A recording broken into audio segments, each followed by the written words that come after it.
Yeah, but you see, the thing that obviously would have like galvanized the early believers would have been the witness or the witness reports of Jesus resurrecting. But Jesus only appeared to the apostles. It's reportedly only appeared to the 12 and to the apostles and to the women. And then it's reported that he also appeared to last of all to Paul.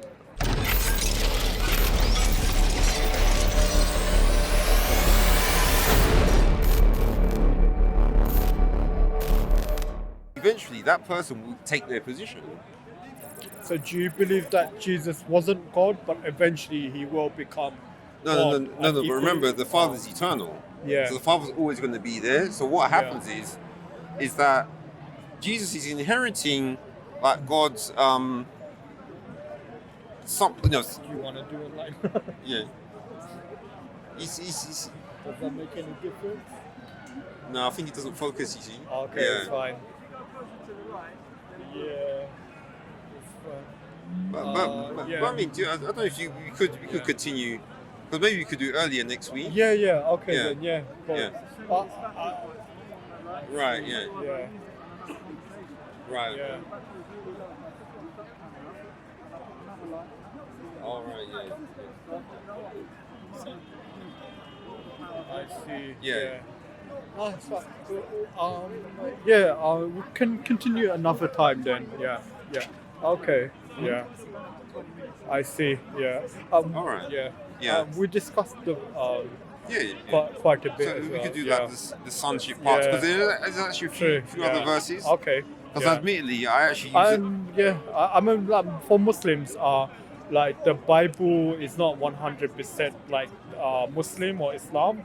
Like we accept the Bible doesn't satisfactorily agree with Islamic doctrines, but those parts that don't disagree, we find they originate from Paul, the differences, and not from the man Jesus from history. Yeah, but what's the thing about it is that when you listen to some Christian sport, Yeah. you would get the impression that, because I've heard, never heard say that about, yeah, I think Lamin likes to say it a lot, that Jesus came with one thing and then Paul came and changed it all. But the thing about it is that, I mean, that is to also give Paul too much credit, because there were other like preachers before Paul as well. Paul. yeah, but I think it's because Paul was the scholar, so that's why that's the advantage that he had. Because obviously the other apostles, they wouldn't have they would have done more talking, but because Paul was already educated, to be educated you usually do a lot of writing. So he's obviously been way more skilled than the other apostles in writing, and maybe Seems that's one of like- the reasons seems why like he it, was yeah. he was chosen. That's actually one of the reasons why scholars don't think Peter wrote Second Peter as well. Yeah, because he's a of fisherman. It's Yeah. highly literate. And, No, because he would have been someone else Yeah. who basically would have been dictated. Because even like, I don't know if you when you read Hebrews, you notice when you get to the end, it tells you that it's actually Timotheus that wrote it. So, but it tells you he did. I think just want to see what it says. Because I mean, traditionally it's believed that Paul wrote Hebrews. yeah, but if you actually Right. because on the last verse, Yeah. sorry, it tells you yeah, because the last verse 25 says, "Grace be with you all, amen," written to the Hebrews from Italy by Timothy. So that shows you it was dictated. So someone dictated it, and Timothy was the one who actually did the actual Interesting. writing. Is that the last verse of Timothy? No, The Hebrews. second, Hebrews. Sorry. Yeah. Okay. I didn't know Timothy was mentioned in Hebrews. Yeah. But obviously, that might not necessarily be the same Timothy as. Oh yeah, that's true. There could be more than one Timothy. Yeah. But with Second Peter, the other thing is it speaks of people apostating or losing hope because Jesus hasn't yet returned. And this didn't happen until after the destruction of the temple in AD 70. And by this time, Paul and Peter, they would have now gone or passed away. Yeah, but you see, the thing that obviously would have like galvanized the early believers would have been the witness or the witness reports of Jesus resurrecting. So But Jesus only appeared to the apostles. It's reported he only appeared to the 12 and to the apostles and to the women. And then it's reported that he also appeared to last of all to Paul. Oh yeah, but he did say he says 500 in that same. 500, but then Paul is the last one that Jesus appears to, according to Paul. Yeah, because it was a few years after. Yeah. Yeah. So after that, Jesus doesn't appear to anyone else. Yeah, because the other thing is, I don't know if you know in Acts 20. And then it's only 50 days after the ascension, after Jesus is taken up, is when the disciples then publicly proclaim the ministry or publicly proclaim Jesus. Yeah. But prior to that, there is no kind of like public preaching of Jesus being resurrected. And by this time, it's just based upon people preaching the faith and whether people choosing to believe in it or not. But it's not based upon any kind of empirical like proof or evidence. It's just more people like how we are now, like discussing it. Yeah. 2,000 years later, we're there now discussing it 50 days now after the event. Yeah, because we're using the Bible to reason and discussing it means this or whether it means something else. So similarly, they're also debating with other Jews as well over the Hebrew Bible about its proper interpretation. But this is now 50 days later, whereas for me and you, it's like we're 2,000 years now. We're debating what happened. Yeah, but when you actually read, you could tell that the main like influx of believers was after the Holy Spirit came. Yeah, it's fine. You can walk past it. It was when the Holy Spirit came. Yeah. And you could read various like chapters where he says that this amount of thousands or that amount of thousands of people. But again, the Holy Spirit is appearing to just the apostles or to the disciples. Like he's aiding the apostles in their mission. Yeah, of preaching and healing. But if you notice, you find a few verses where it says that they did do signs and wonders. So it was the Holy Spirit. The Holy Spirit. Yeah, would have been the one allowing them to do that. But in terms of 2 Peter, it speaks about like the great apostasy, because people were beginning to doubt, whether Jesus will come back or not, because they see like many of the elders now dying and Jesus still hasn't yet returned. And this didn't happen until many years after now. Peter and Paul have now died. Yeah. So this is one of the reasons why scholars don't think Peter wrote 2 Peter, because this didn't happen until after the temple was destroyed in AD 70. Yeah, I know. And the other thing is also that, like you're saying about, I think Paul was pretty much the only, because there wasn't any. Yeah, the only mention you see of someone like writing was Paul. Because I think I don't know if Peter in the Peter one it actually says. That's interesting. Yeah. I'm just trying to see if Peter said that. I mean, there is the Epistle of James and the Book of Revelations, which is other than Paul. Like first, like the epistles of John, as well as James, and then the Book of Revelation. They're not written by Paul. Yeah, because the other thing about like when you look in John, he's talking, but you notice he doesn't mention anything about writing. So it is only in Paul's epistles, if I remember, where he actually says he's writing. So it's as if James says in Paul's epistles that he's writing. James says he's writing. No. Paul says it. So if you actually read things like I think most of them, Paul will say at some point, "I write this letter to you." So he actually mentions writing in the actual. Oh yeah, like he says, I wrote to you previously in 1 Corinthians. Yeah. Even though technically 1 Corinthians isn't the first letter that he wrote to the Corinthians, but he wrote previously before them. Yeah. So what I'm saying is that you only find it's Paul that says that. So I would have no problem believing that all the others, it was someone else that wrote what people told them. So, but with 2 Peter, it's more to do with the circumstances in which it's written in. It seems to be written at a time when none of the apostles are now alive. like the first eyewitnesses have now all passed away. But Hence why people are doubting and leaving. but when you say not written, you mean in terms of that the time they found the manuscripts? In terms of the authorships, the, Hmm. the authorship of like Second Peter rather than the manuscript. I mean, Right. the manuscript of 2 Peter would be like no late than 4th century, for example, Right. because it would appear in the Codex Sinaiticus. Yeah. But in terms of when Second Peter was written, most scholars think it was written in the 2nd century Right. rather than in the 1st century. It was written by Peter. Yeah, but see, the other thing about it is that In fact, scholars think Second Peter is the last document to be written out of the 27 books right. that appear in the New Testament. 2 Peter is the last document to be written, and 1 Thessalonians is the first document to be written. Mm. So between 1 Thessalonians and 2 Peter, there's like a 100-year period. Right. So Right. 1 Thessalonians was maybe written in the year AD 50, Mm. and 2 Peter may have been written like in 150 CE. Right. So that's like a 100-year Yeah. No. period when the New Testament reaches completion. Yeah, because I have to admit that I don't really look into the history side of things, because I suppose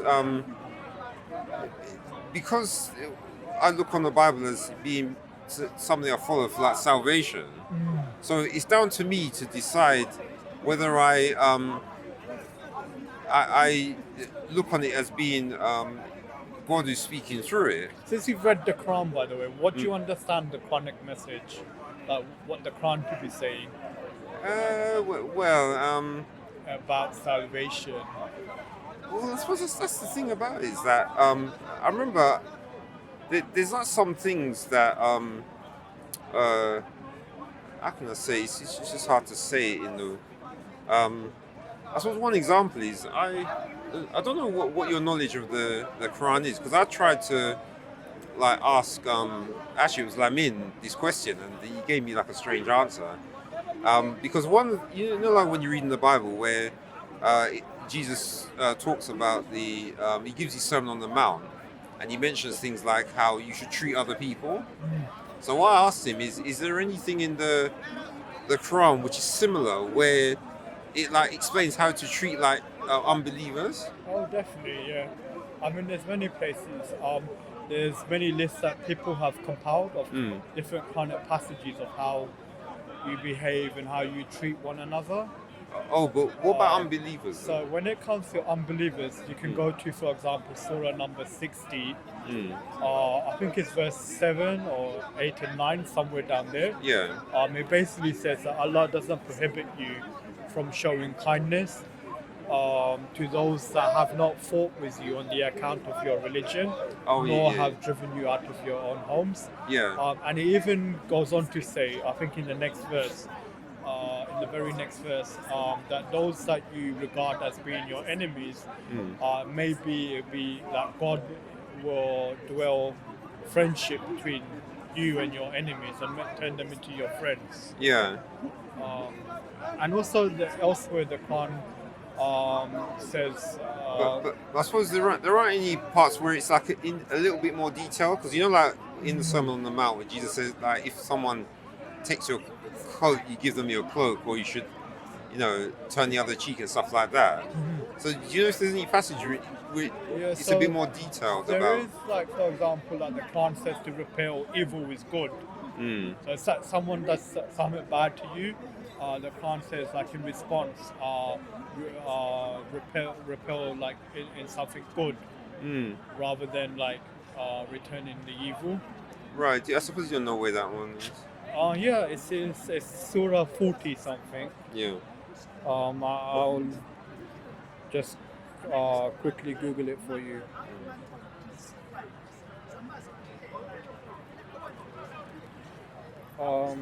Also, the Quran speaks about like being kind to your parents, to your mother and father. Yeah. In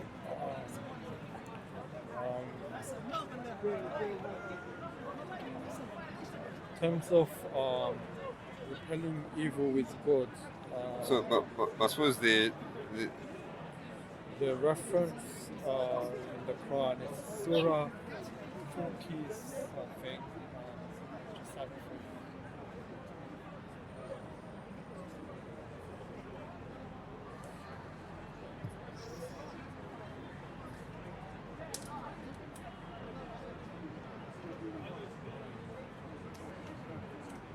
Okay, Surah Fussilat. Hmm?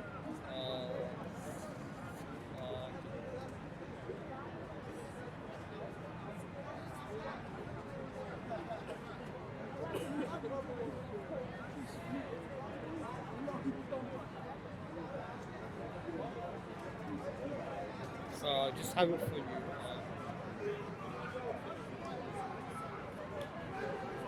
Surah Fussilat, Which? chapter 41, verse 34. It says, the good deed and the evil deed cannot be equal.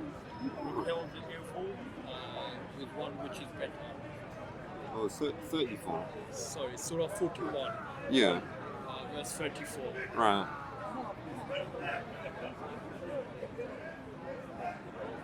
All right. And not equal are the good deed and the bad. Hell, like that which is better. Whereupon the one who is enmity.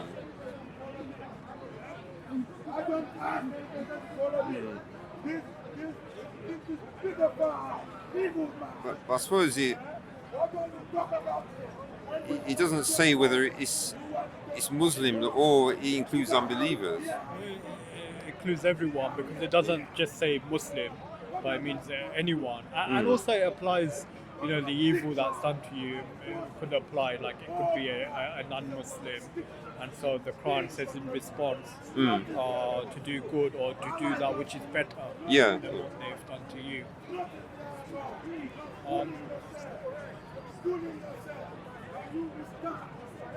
I've got like a list of places, like for example the Quran says, don't lie, chapter 22 verse 13, do not spy, chapter 49 verse 12, to feed the poor, chapter 22 verse 36, do not backbite, chapter 49 verse 12, to keep your oaths, chapter 5 verse 89, don't take bribes, chapter 27 verse 26, honor your treaties, so this will be with non-Muslims, chapter 9 verse 4, restrain your anger, chapter 3 verse 134, do not spread gossip, chapter 24 verse 15, think good of others, chapter 24 verse 12, be good to your guests, chapter 51 verse 24 to 27, do not be rude to your parents, even if they're unbelievers, in chapter 17 verse 23.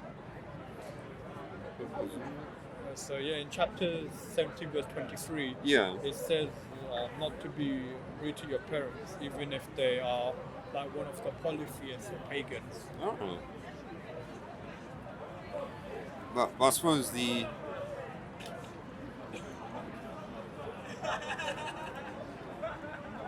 So let me look that up just to make sure that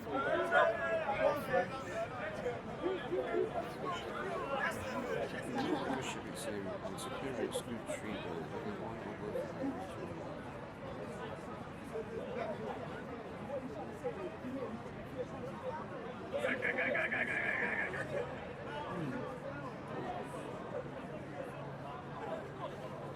it says, and your Lord has commanded you shall not serve any but him, and goodness to your parents is either or both within reach or age with you, say not to them so much as Oof.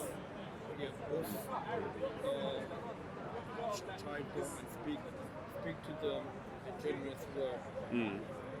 So, I mean, this is one verse, but there's another place where the Quran says to basically to be kind to your non-Muslim parents, and to like listen to them.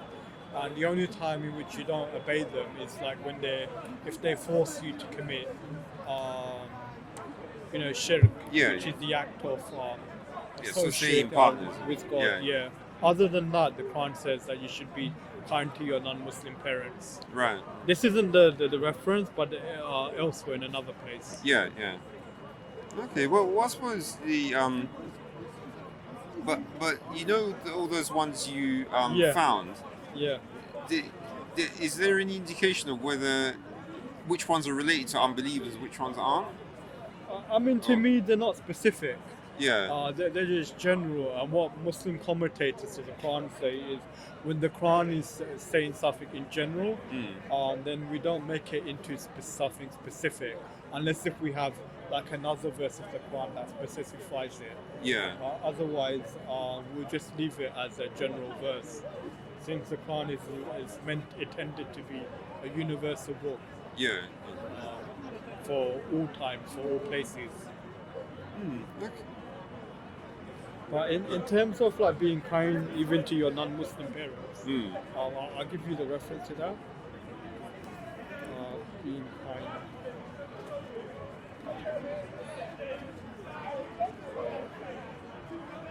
So you looks like you tooled up then.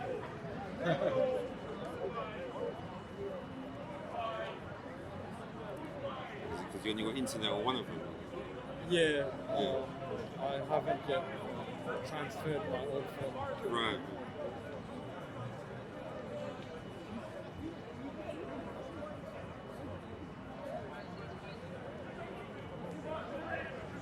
Okay, let me see if I can find the verse on this website.